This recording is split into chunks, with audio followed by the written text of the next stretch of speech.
Tutti bentornati in questo nuovo video, bentornati sul mio canale. Oggi vediamo come crearsi, come costruirsi, poi è molto semplice in realtà, una fiocina per cacciare sia del pesce che piccoli animali come piccoli roditori, conigli, eccetera.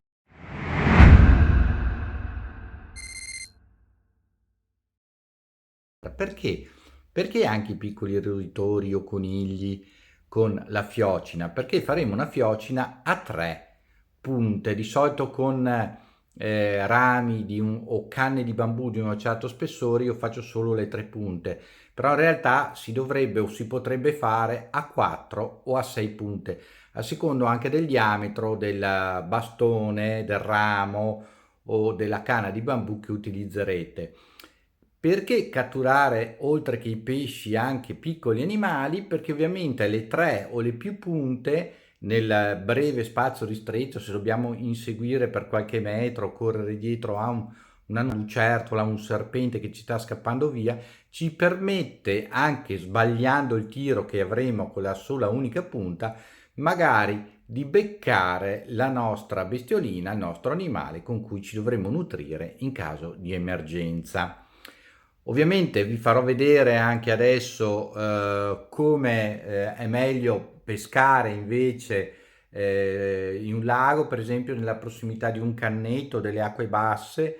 La fiocina per esempio, e non usarla in acqua aperta così, ma utilizzarla per esempio in questo caso vicino al canneto, in maniera che i pesci si muovano più lentamente e abbiano poche vie di fuga. E in un ruscello, in un fiume, creare invece delle piccole dighe con dei sassi in maniera di creare dei punti di acqua ferma, o dove comunque il nostro pesce non possa velocemente schizzare via, quindi dove si possa catturare anche sbagliando qualche tiro.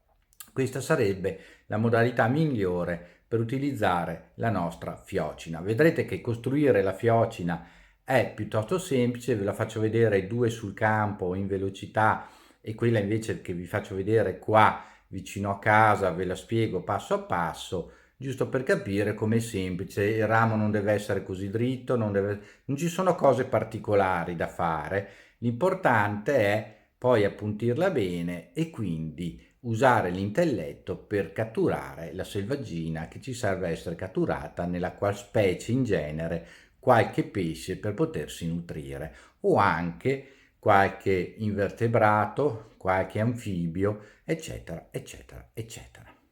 Ovviamente partiamo con lo sramare il ramo che abbiamo scelto, o nel tirar via le foglie e ovviamente piccole gemme che stanno crescendo dalla canna di bambù che andremo ad utilizzare.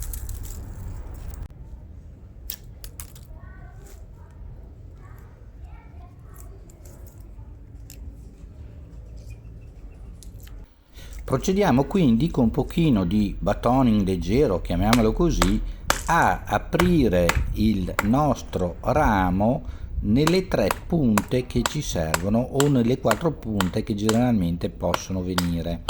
Solitamente io, sotto certe dimensioni di diametro, per esperienza faccio 3 sole punte, perché altrimenti verrebbero troppo fini e rischierebbero di rompersi al primo impatto.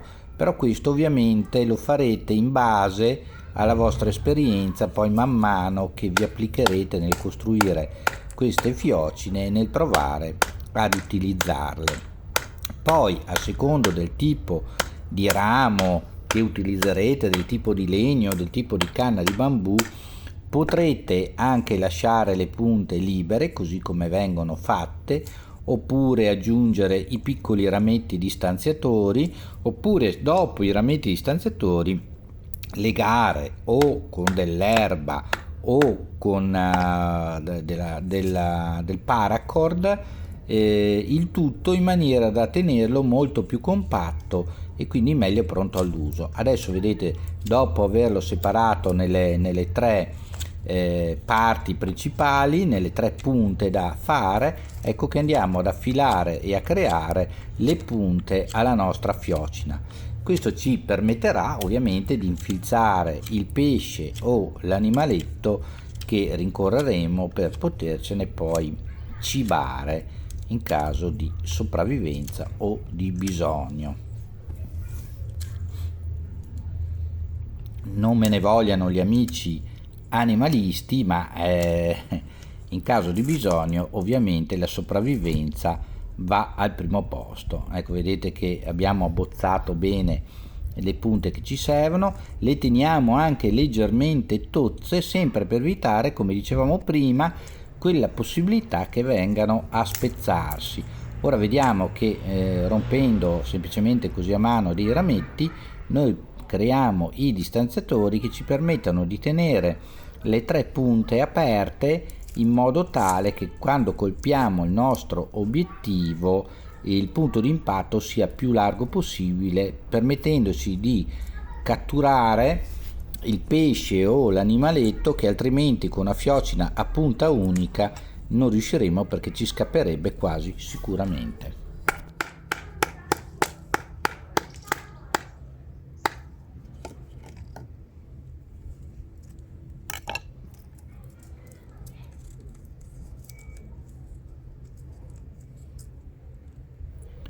Ecco, adesso mi sono messo ad allungare un pochino perché una delle 3 punte era un pochino più corta, ed ecco che già così la nostra fiocina sarebbe pronta all'utilizzo. Ovviamente questo è un legno di eucalipto, quindi piuttosto duro, e non ha bisogno di altro. In caso invece si potrebbe poi compattare il tutto, vedete, con un rametto flessibile o con dell'erba, legando poi successivamente le punte a mo' di stringerle intorno ai legnetti separatori. Però questa è una cosa che possiamo fare o non fare a secondo del tipo di legno che utilizziamo e del tipo di punte che siamo riusciti ad eseguire nella nostra fiocina. Passiamo alla prova e vediamo come si comporta con l'impatto col terreno duro. Vedete che le punte restano perfettamente in posizione. Qui vediamo un particolare. Noi possiamo, vedete, essendo questo un legno molto duro, potremmo utilizzarla anche in questa maniera, senza nessun separatore e senza paura che si pieghi. Ecco, la stessa cosa, vedete, delle punte della separazione la fate con la vostra canna di bambù. Attenzione che la canna di bambù, essendo più flessibile, richiede che sia più opportuno legarla in fondo, quindi legare, come abbiamo visto, le 3 punte, così che i legnetti la tengono aperta ma il legaccio intorno la tiene compatta, altrimenti le punte tenderebbero ad andare un po' più per conto suo, essendo appunto la canna di bambù più flessibile. Qua vediamo un altro esempio di fiocina costruita sul campo per farvi vedere come non deve essere necessariamente un ramo perfetto. Ovviamente meglio è posizionato, meglio è, però è sufficiente che le punte siano diversificate e che siano ben appuntite per catturare. Spero che questo video vi sia piaciuto, mettete un bel like, iscrivetevi al canale, forza e coraggio che stiamo arrivando ai 10.000 iscritti. Ringrazio tutti ovviamente, sia gli appassionati di outdoor come di bushcraft, come gli appassionati di vita dopo la morte, di premorte, di cucina e di tutti gli argomenti di cui tratto di solito. Con ottobre partirà una nuova serie e partiranno anche le trasmissioni in diretta dove ci potremo confrontare a viso aperto sulle nostre passioni, sui video che più ci piacciono. Ciao a tutti da Ermanno, ci vediamo al prossimo video.